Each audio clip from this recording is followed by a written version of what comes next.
Cet immeuble-là, il a été construit avec l'argent de la ruée vers l'or, et 120 ans plus tard, il finit dans le portefeuille d'un fonds de private equity hongkongais. Derrière cette façade en briques, c'était le grand magasin Ball & Welch, ouvert à la fin des années 1890, en plein boom de Marvelous Melbourne. On est à 2 pas de Flinders Street Station. À l'époque, les fortunes de l'or, de la laine et de la spéculation foncière se dépensent dans ce type d'emporium.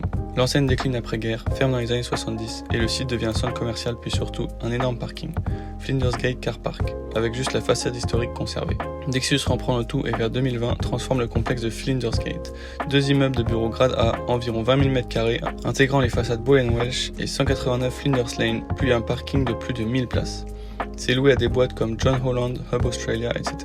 En 2020, Dexus reprend le complexe à PAG, un gros gestionnaire de private equity real estate basé à Hong Kong, pour environ 250 millions de dollars australiens. L'actif est environ loué à 96% au moment de la vente.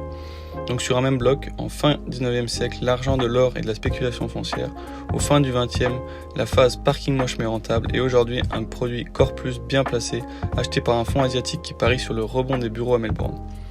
En immobilier, les façades racontent le 19e siècle, mais le bail et le propriétaire racontent le private equity du 21e siècle.